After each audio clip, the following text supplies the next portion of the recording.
पैदा हुआ जीव तब किसी को नहीं पता था। आने का साधन वही माता पिता का मेल, पिता का रक्त बीज, मां का गर्भ। चाहे कोई रब हुआ, चाहे कोई राक्षस हुआ, चाहे कोई महापुरुष हुआ, चाहे कोई बुरा जीव हुआ, आने का जरिया, आने की क्रिया इस धरती पर वही है। कर्म। किस घर में जीव ने जन्म लिया वो भी बाद में आती है बात। अगर ये सच नहीं तो हरनाकश वो अपने आप में दैत्य माना गया, पर उसके घर में प्रहलाद का जन्म हुआ तो ये नहीं कि किस घर में जीव का जन्म हुआ, प्रहलाद का जन्म हो गया। और प्रहलाद ने उस रब को साक्षात समक्ष लाने की अगर किसी में हिम्मत थी तो प्रहलाद में। और अब यही नहीं, अगर ये कहा जाए कि कोई देव गुण लेकर पैदा हुआ, अच्छे गुण लेकर पैदा हुआ, तो ऐसा नहीं कि महापुरुषों के घर में वैसी संतान नहीं पैदा हुई, वहां भी हुई। अगर गुरु रामदास जी चौथे गुरु नानक होकर दुनिया के समक्ष आए, तो अगर एक संतान पांचवें गुरु नानक गुरु अर्जन देव पातशाह होकर आते हैं, तो उन्हीं के घर में उनकी संतान में जो बड़े बेटे थे उनके पृथ्वीचंद जी, उन्होंने क्या क्या कर्म कमाए, क्या कर्म किए, वो जग जाहिर है। उसी गर्भ में बड़े बेटे का जन्म हुआ, उसी गर्भ में छोटे बेटे का, और पिता वही, उसी पिता का रक्त। पर कैसे हुआ कोई गुरु अर्जन देव जी, कैसे हो गए वो, और कैसे हो गए कोई पृथ्वीचंद जी। कर्म। भीतर जो पूर्वले जन्मों के गुण अवगुण लेकर जीव चला, वो भीतर पनपते हैं, वो भीतर उजागर होते हैं, वो जग जाहिर होते हैं। समा पड़े, किसी के जल्दी जाहिर हो जाते हैं, किसी के जाहिर होने को समय लगता है, जाहिर हो जाते हैं। और फिर उस शरीर में वो जो जीव आत्मा कर्म कमाती है, ये नहीं कि वो जो महापुरुष हो गए, रब हो गए, उन्हें जीवन में दुख नहीं मिला, ऐसा नहीं है। वो जो राक्षस हो गए, दैत्य हो गए, दुष्कर्मी हो गए, ऐसा नहीं कि उन्हें जीवन में दुख नहीं मिला, दुख उन्हें भी मिला। अगर ये कहा जाए कि दुष्कर्मियों को जीवन में सिर्फ सुख मिला, तो नहीं, जो महापुरुष होके आए उनके जीवन में भी सुख था। पर महापुरुषों के, या वो कह सकते हैं कि जो सज्जन पुरुष थे, जिन्होंने जीवन में अच्छे कर्म किए, उनका सुख क्या था, उनका सुख क्या है, और जो दुष्कर्म कर रहे हैं उनका सुख क्या है।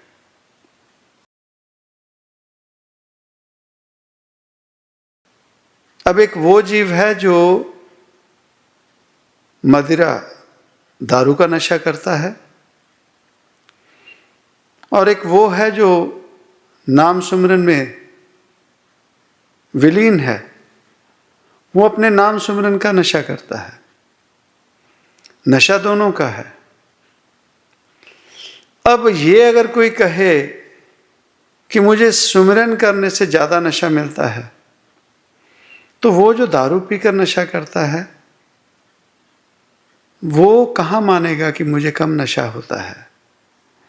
उसे भी कहीं ना कहीं तो सुकून मिलता है, जिसे पाने के लिए वो रोज़ाना अपनी सौगंध तोड़ता है, परिवार को दुख देता है, पर उसे कोई सुख मिल रहा है। उसी ढंग से वो जो दारू नहीं पीते, नशा नहीं करते, वो तो उस जीव को बुरा भला कहेंगे, पर उस जीव से पूछकर तो देखा जाए कि जीव तुझे क्या आनंद मिलता है। वो कहेगा जो मुझे आनंद मिलता है आप इसका सेवन करो और पता लगेगा कि इसमें क्या रस है, क्या आनंद है। अब ये जो नशे की बात करते हैं, तो ऐसा ही नशा किसी को अपने यौवन पर है, अपनी खूबसूरती पर है। वो अपने नशे में, इसी नशे में कि मैं बहुत खूबसूरत हूं, वो उस नशे में किसी को कुछ भी बुरा भला कह सकता है, किसी के साथ घृणा करता है। उसे समझाने की कोई अगर कोशिश करे कि जीव तो सब एक हैं, उस रब के जीव हैं, रब सभी में बसता है, वो फिर भी आगे से सवाल करे कि रब अगर बसता है तो सभी खूबसूरत क्यों नहीं, मैं ही सबसे खूबसूरत क्यों हूं। ये है किसी ना किसी रूप में उस रूप का नशा। अब उसे वो जो करूप है या उतना खूबसूरत नहीं, सुंदर नहीं, वो उसे कहेगा इतना घुमान मत कर, पर वो कहेगा क्यों नहीं, तुम अगर इतने खूबसूरत होते तो तुम जानते कि क्या घुमान क्या है, गुण क्या है, गुण क्या है। उसी ढंग से अगर कोई जीव है, उसे पैसा कमाने का नशा है, वो दिन रात पैसा कमाने में लगा है। खाना मिले या ना मिले, आज जीवन में क्या हो रहा है, आज ये नशा 100 में से 100 जीवों को लग गया। अगर कोई 5,000 की तनख्वाह पा रहा है, उसमें घर परिवार अच्छे से चल रहा है, उसके बावजूद उसे सुकून नहीं, नशा और होगा, मुझे और कमाना है, मुझे और बेहतर जीवन जीना है। बेहतर जीवन तो वही था, वही है, जिसमें समय सिर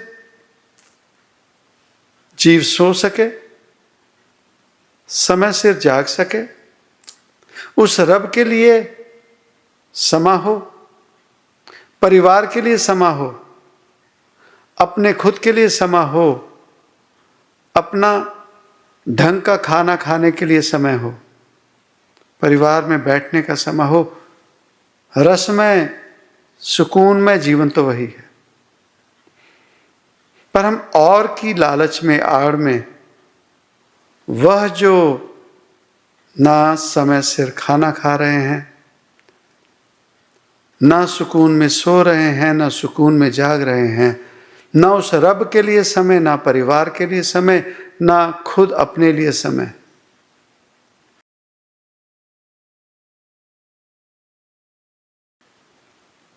नशा है तो वो जो दारू में विलीन हो गया, लथपथ हो गया, मदिरा में, कोई और नशे में, उसे हम टोकते हैं, अरे तुझे अक्ल नहीं, इस जीव को समझ नहीं, पता नहीं लगता ये कैसा जीवन जी रहा है।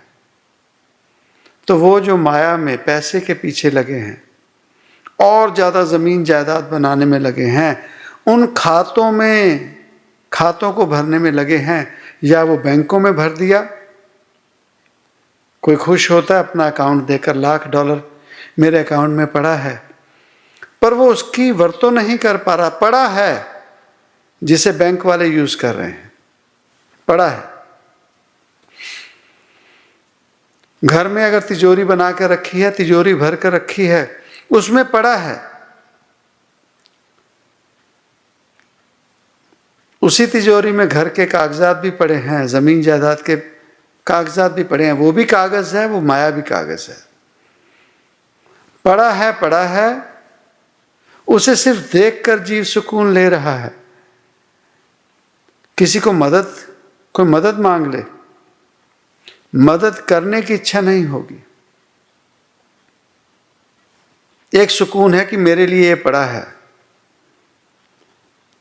पर यह भी तो कहा गया कि हम आदमी हैं एकदम ही। दम आया कि नहीं किसी को नहीं पता, अगला सांस हमें आई कि नहीं, सांस आएगी कि नहीं। रात तिजोरी देखकर सो गया जीव, रात बैंक बैलेंस देखकर सो गया, सुबह उठा नहीं, सुबह उठा नहीं। तो किसी ने अगर कुछ पैसे मदद की तो वो एहसान जीवन भर जताना है, जाहिर करना है। पर वो जो अंदर सड़ रहा है, वो नशा नहीं दिखता, वो नशा नहीं दिखता। जमीन जायदाद बना लिए, अब संभाले कौन? अगर रिश्तेदारों को दी तो कब्जा कर कर बैठ गए। बना जीव खुद रहा है, जैसे चूहा अपने लिए बिल बनाता है, जमीन को खोद कर बिल बना ली। अब उसी बिल में सांप दाखिल होता है, या उसे वहां से भगा देता है, या उसे बिल में बैठे को खा जाता है, और उस बिल पर कब्जा कर लेता है और अपनी बनाकर बैठ जाता है। हम अपने जीवन में निगाह मारकर देखें, हमारे जीवन में ऐसा तो नहीं हुआ। हमने जीवन में जमीन जायदाद घर मकान बना लिए, अब या तो वो किराएदार लेकर बैठ गए या हमारे रिश्ते नाते।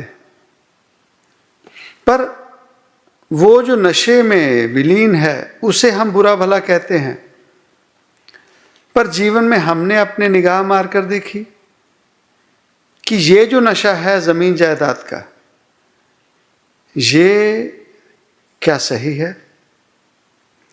क्या इससे मान्यता देनी सही है? फिर वो नशा अगर किसी के पास पीने वाले हो ना, जिन्हें पीना है, तो पता लग जाए कि उसके दोस्त यार मित्र के पास बड़ा शराब खाना है, शराब का अच्छा स्टॉक पड़ा है, तो उसके साथ वो जो नशे में विलीन रहता है उसकी बात करनी ही बदल जाएगी, उसे बहुत ज्यादा इज्जत सम्मान देगा। कारण कि कभी ना कभी आस रहेगी कि मुझे इससे मिलेगा या लेता होगा रोजाना। उस जीव के लिए जिसके पास मैखाना है, दारू का स्टॉक भरा है, वाइन सेलार भर कर पड़े हैं, उसे पीने वाला बहुत इज्जत देगा। पर वो जो नहीं पीता, वो उसे इज्जत देने की बजाय कहेगा क्या कर रहा है, इतना जहर घर में भर कर रखा है। होगा ना, कितना जहर अपने घर में भर कर रखा है। तो उसी ढंग से वो जो महापुरुष हमारे जीवन में आते हैं, वो हमें पैसा कमाने से नहीं रोकते। जीवन में माया की जरूरत है, पर वो जो अपने घर में मैखाना बना कर रखा है जिसने, और वो जो दारू नहीं पीता, वो जानता है कि इस दारू से क्या क्या नुकसान होने हैं, उसे वो टोकेगा। उसी ढंग से जो महापुरुष जीवन में होते हैं, हम जैसे भूले भटके जीवों को वो उसी निगाह से देखते हैं जो नशेबाज अपने घर में नशा भर कर बैठा है। तो जैसे एक नशा करने वाले को जीव समझाता है, इसे मत इतना रख, ये तेरा नुकसान करेगा, उसी ढंग से महापुरुष, सज्जन पुरुष हम लोगों को समझाते हैं कि यह नशेबाज पैसे के नशे में विलीन, जमीन जायदाद के नशे में विलीन, रूप के नशे में विलीन, माया के नशे में विलीन, ये सब नरक है। ये जो नशा तू पाल कर बैठा है, ये जीव तेरा नुकसान करेगा।